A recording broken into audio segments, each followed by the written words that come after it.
Terrible constat. Aux yeux du monde, la femme afghane est réduite à cela. Une silhouette fantomatique, sans visage, sans corps, sans existence. Isolées du monde sous leur tchadri, ces femmes pourtant existent. Elles résistent aussi.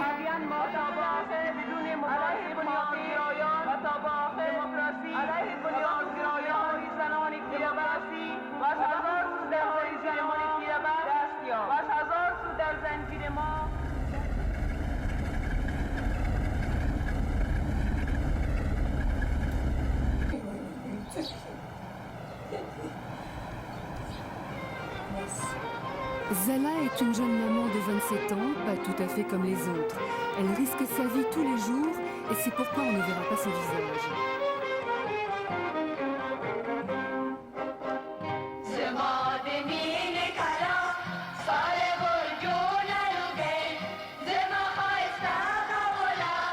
Zala est une de ces femmes afghanes qui refusent l'obscurantisme imposé par les talibans. Son combat, elle le mène depuis les camps de réfugiés au Pakistan. Elle est membre de Rawa, un réseau de résistance de femmes.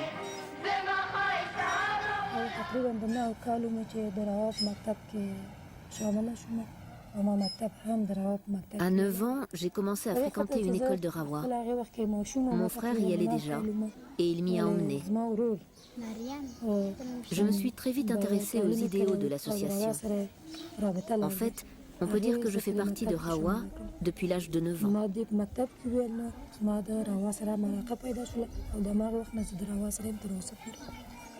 L'association révolutionnaire des femmes afghanes, Rawa, s'est fait connaître en filmant cette scène terrible, l'exécution publique d'une femme par les talibans.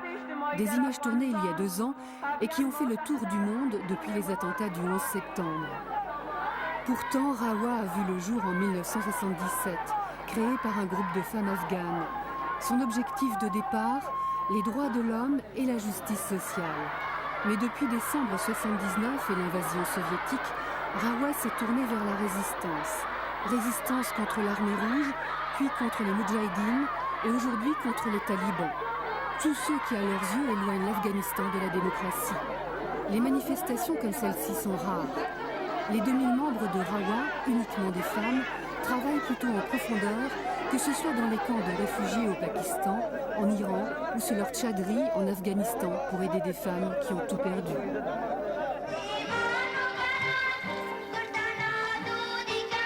Un camp de réfugiés dans le nord du Pakistan en juillet 2001. Des centaines d'Afghans y ont trouvé refuge depuis des années.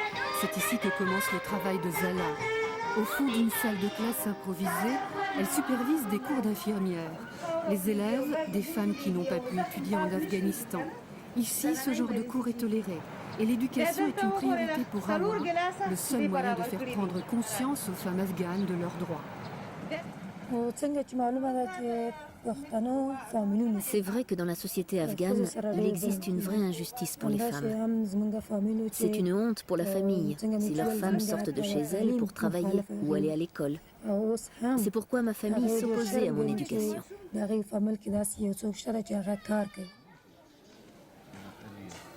Pas d'éducation, pas de travail. Pour la très conservatrice société afghane, la femme ne doit s'occuper que de ses enfants, à l'abri des regards, derrière les murs de sa maison. En rencontrant ces femmes de Rawa, la vie de Najma a totalement changé.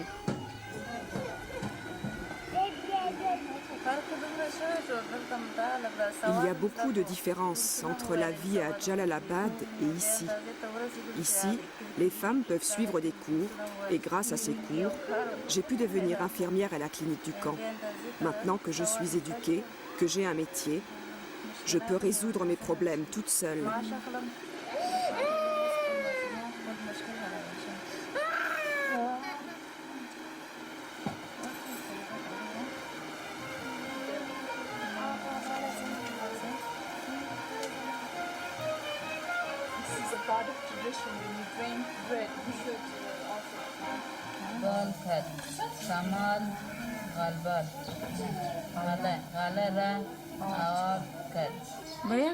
En principe, il faut 1 an à une femme pour apprendre à lire et à écrire. Mais ici, dans cette classe, elles ont commencé après seulement quelques mois.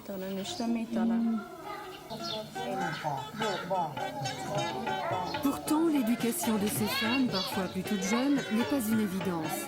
Il y a bien sûr le poids de la tradition, mais tout simplement la difficulté, ici aussi, de jongler entre les tâches ménagères, les enfants et l'école.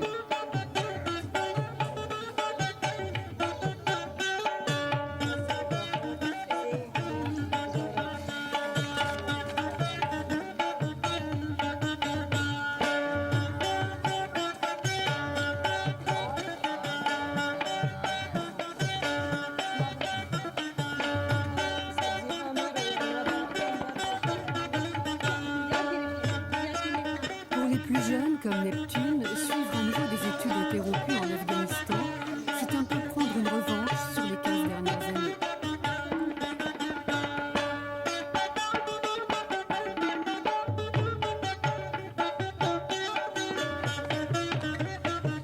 Des années de pression, d'abord sous le régime des Moudjahidines, puis sous celui des talibans.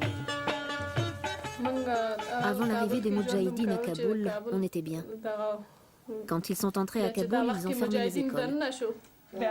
Quelque temps plus tard, ils ont réouvert certaines écoles, mais sortir de la maison, c'était prendre le risque de se faire kidnapper et violer par les Moudjahidines. Alors on restait enfermés à la maison. Puis un jour, mon frère est venu nous chercher, ma petite sœur et moi. On a quitté Kaboul à pied. On a marché 50 km dans la neige, il faisait froid. Puis du village, on est parti à Jalalabad. C'était bien à Jalalabad, la situation était moins dangereuse là-bas. J'ai essayé de reprendre mes études, mais les talibans sont arrivés et ils ont fermé toutes les écoles, et même les écoles de médecine pour les femmes.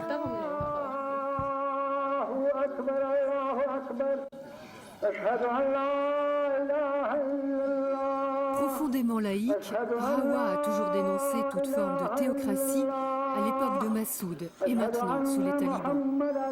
Critiquer Massoud n'a pas plu en Occident et n'a pas facilité la reconnaissance internationale de Rawa.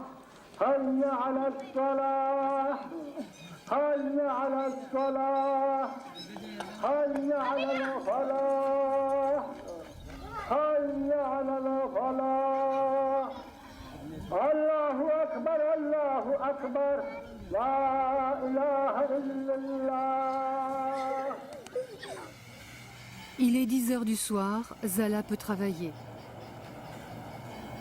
Elle lit la publication mensuelle de Rawa, Payam Ezan, Message de femmes.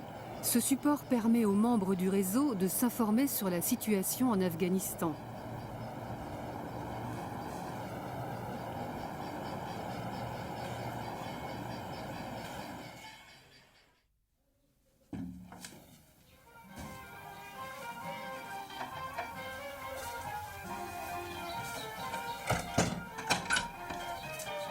Une journée importante commence pour Zala. Dans quelques heures, elle partira en mission en Afghanistan, son pays, mais aussi celui des talibans.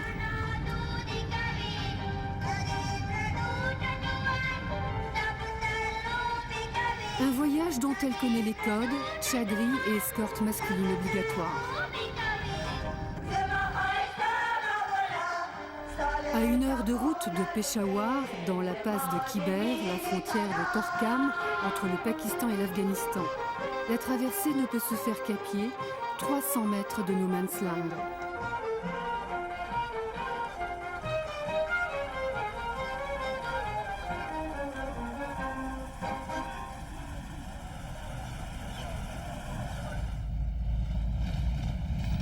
Une fois la frontière passée sans encombre, il reste encore 1 heure et demie avant d'arriver à Jalalabad, où Zala retrouvera les familles qui soutiennent Rawa au péril de leur vie.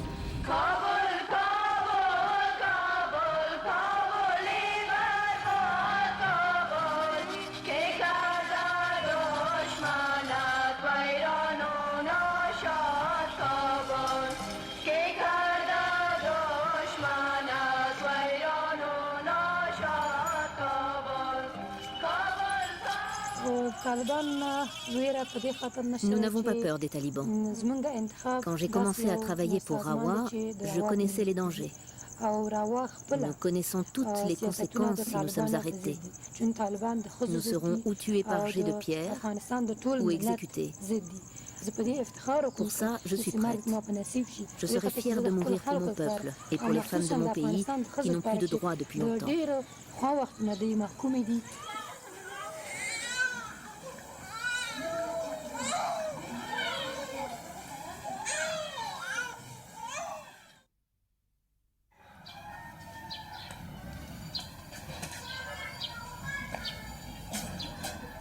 Arrivée dans une maison amie, Zala peut enlever son tchadri.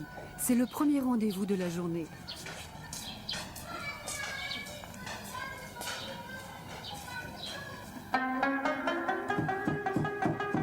Le réseau a mis en place des activités d'artisanat pour aider les femmes financièrement et leur donner les moyens de gagner un peu d'argent en commercialisant au Pakistan le fruit de leur travail.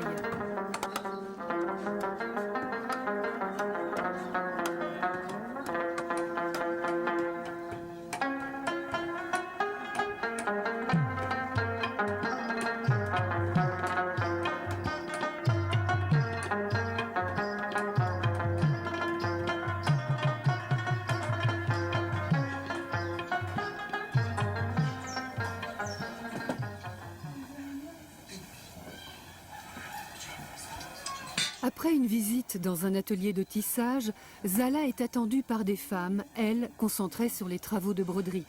Tissage, broderie, des activités anodines. Pourtant, tout bas, les femmes en profitent parfois pour réciter leur alphabet ou tout simplement pour se parler. Mon mari étudiait l'agronomie, mais aujourd'hui, il se retrouve à faire des petits boulots. Il gagne 3 kilos de farine par jour, juste de quoi nourrir la famille. Mais depuis que je travaille, mon argent sert à améliorer notre situation. Je peux par exemple acheter des chaussures et des vêtements pour mes enfants.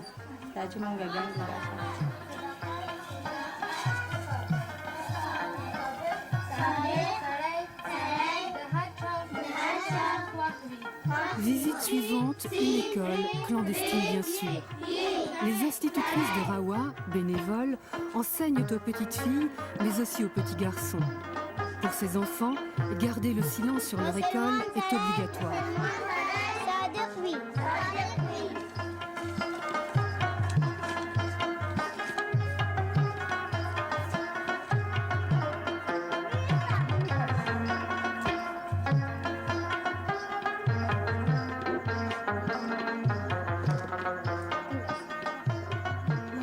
Non, je n'ai pas peur. Si j'avais peur, quel pourrait être l'avenir de l'Afghanistan? C'est justement en enseignant aux enfants, en les éduquant, que je travaille pour l'avenir de mon pays.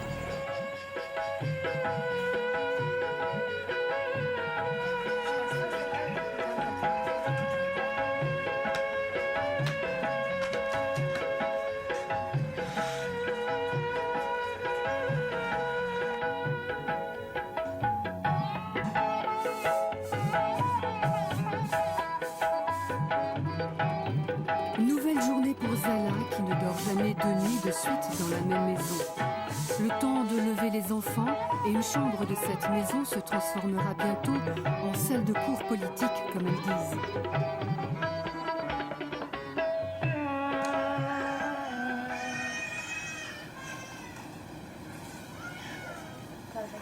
En fait, il s'agit plutôt de cours d'émancipation, d'éveiller les femmes à leurs droits, leur expliquer les raisons qui ont amené leur pays à ce désastre humanitaire, mais aussi récolter les informations qui viendront enrichir leur propagande anti-taliban sur leur site internet.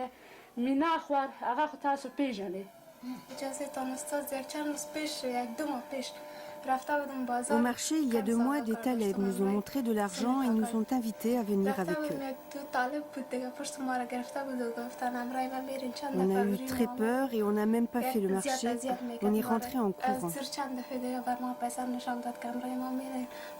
Jusqu'à quand cela se passera comme ça et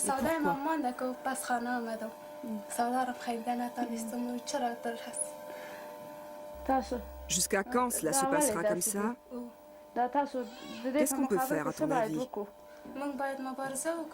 Il faut se battre contre eux, se lever contre les talibans. Il faut aussi se faire entendre du monde entier pour que le monde entier nous aide. Nous luttons contre les talibans car ils nous oppriment. Nous voulons retrouver nos droits, des droits qui nous ont été arrachés. Les femmes devraient être libres. On veut que les femmes puissent être éduquées, leurs filles aussi. On veut que les hommes puissent aller travailler librement. Pas comme aujourd'hui, où à chaque fois que quelqu'un sort, il risque d'être battu. C'est un des paradoxes de Rawa. Pour exister, cette association de femmes a besoin du soutien des hommes. Et sous le régime des talibans, certains n'hésitent pas à prendre tous les risques pour les aider.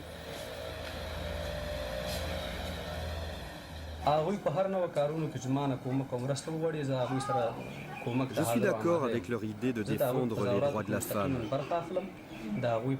Je suis un sympathisant et je soutiens leurs actions. Par exemple, je les aide quand elles ont besoin de moi. Je distribue leurs tracts devant chaque maison.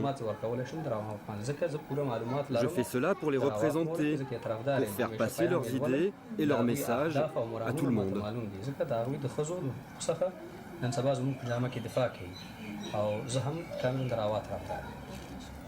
Discours surprenant, pourtant il tiendra les mêmes propos le soir avec un ami pro-taliban. Moi je pense que l'avenir sera encore plus brillant que maintenant grâce au soleil de la charia. Avant, l'école et l'université ce n'était qu'un nom. Ce n'était pas l'éducation, c'était rien. Ils ne comprenaient pas la prière ni la charia. Maintenant il y a des madrasas, des écoles de la charia. Les gens peuvent enfin tout comprendre. Oui, tu as raison, avant ils ne comprenaient rien et maintenant ils ont appris comment tuer les gens, voler les maisons, ils ont appris à devenir homosexuels. Avant ça n'existait pas, coucher avec les femmes des autres non plus. T'as raison, ils ont appris tout ça. Tout ce que les gens ont appris, c'est la charia des talibans.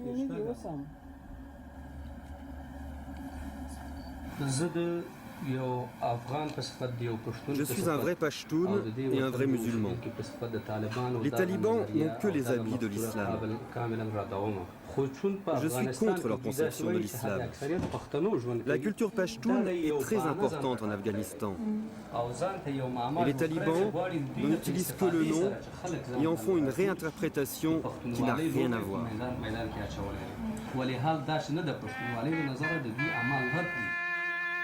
L'autre difficulté pour les femmes afghanes est sans doute ici. Lutter contre les talibans et leur conception rigoriste de l'islam ne suffit pas.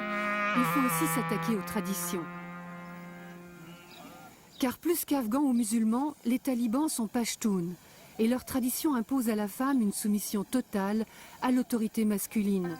Les pashtuns d'Afghanistan ont des millions de cousins au Pakistan voisin, derrière les montagnes. Le sort de la femme pashtoune, issue d'un milieu rural, est au fond bien semblable d'un côté ou de l'autre de la frontière. C'est pourquoi Mariam Bibi mène cet autre combat dans les enclaves pashtounes au nord du Pakistan. Kwendokor, maison des sœurs en pashtou, est la seule organisation non gouvernementale qui travaille au développement des femmes et des enfants dans le domaine de l'éducation et de la santé.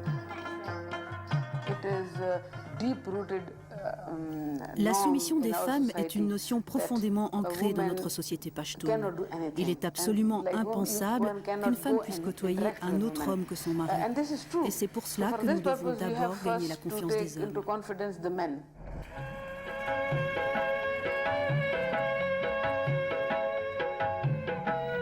Il est important dans la société pashtoune de s'adresser aux hommes, surtout quand il s'agit de leurs femmes. Le Pashtunwali, le code tribal pashtoun, impose à la femme de couvrir son visage devant un homme étranger. C'est une question d'honneur. En déroger lui ferait encourir au mieux la répudiation, au pire la mort. Mariam connaît bien cette société dont elle est issue. Il lui a fallu 17 ans pour sortir de son enfermement. Aujourd'hui, Mariam peut aider ses sœurs pashtounes. Comme Kwendokor est une organisation de femmes et que j'en suis la responsable, je peux côtoyer les hommes et leur expliquer notre objectif. Je peux leur parler de mon expérience. Et c'est très intéressant. Les hommes étaient totalement opposés à l'engagement des femmes dans nos activités. Mais quand je leur parle de mon expérience, ça a un impact énorme auprès d'eux.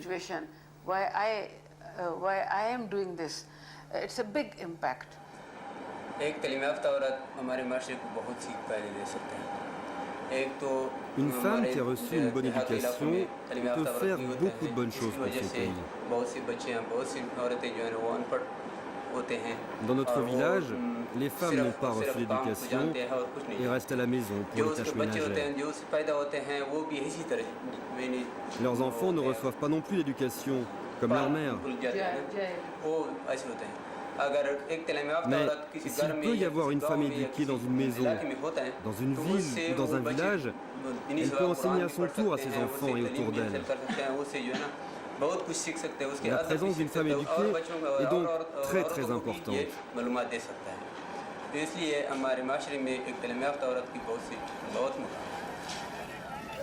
Même si certains sont enclins à bousculer leurs traditions ancestrales, les choses ne sont pas si simples. Pour la majorité des hommes, la culture pachtoune est aujourd'hui bien ancrée dans les mentalités. Les femmes de notre association subissent une terrible pression de la part de leur famille, de la communauté, même les hommes de leur famille ont des problèmes.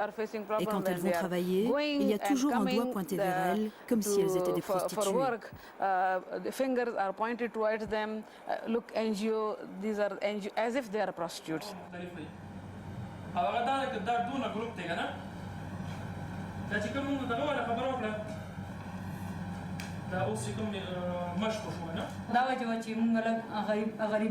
Au début, je finissais tard de travailler et les gens se sont mis à parler mal de moi. Mon père voulait alors m'interdire de travailler.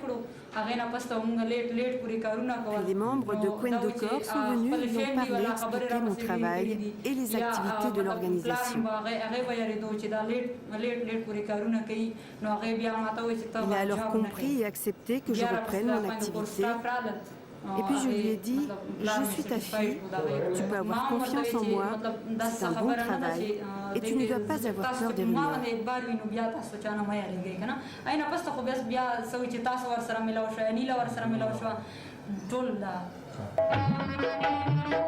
Une victoire pour Mariam Bibi, certes, mais qui fait presque figure d'exception. L'opposition à Kwendokor est immense et puissante, comme en témoignent les déclarations de Mola Tielak, chef de la brigade des Mollahs de la région de Dir.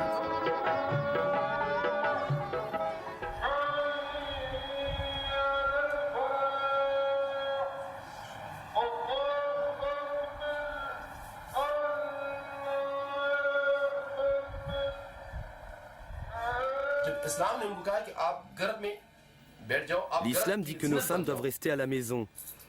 La femme est le joyau de la maison, mais Kwendokor sort les femmes de la maison et les pousse à se conduire vulgairement, à travailler avec les hommes. Les femmes n'ont pas besoin d'indépendance car elles sont logées et nourries. Alors on va tenter de convaincre Kwendokor d'arrêter leur action auprès de la communauté. S'ils ne comprennent pas, nous agirons. On lancera le djihad contre eux, c'est clair. Ils n'ont qu'une idée en tête, celle de fermer nos bureaux. Car pour eux, nous sommes des agents à la solde de l'Occident et nous diffusons des messages obscènes.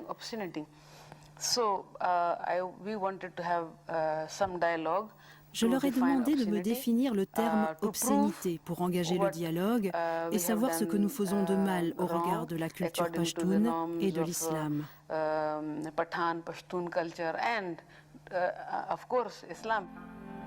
Mariam souhaitait établir un dialogue avec les représentants des groupes religieux.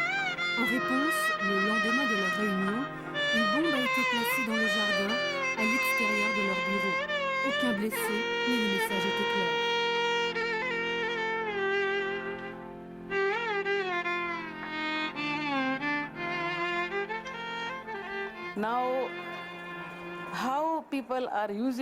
C'est très frustrant de voir que certains utilisent la religion pour avoir de plus en plus de pouvoir et pour garder les gens sous leur coupe en les privant de leur liberté. Je crois en l'islam. Sa philosophie est basée sur la paix, l'égalité et la justice pour tout le monde et pour toujours. Depuis les attentats du World Trade Center, Kwendokor a dû suspendre son activité dans la région. 2 femmes, 2 organisations, Deux méthodes pour lutter contre l'obscurantisme religieux, d'un côté et de l'autre de la frontière. Un combat long et difficile pour qu'un jour ces femmes puissent enfin retrouver un visage.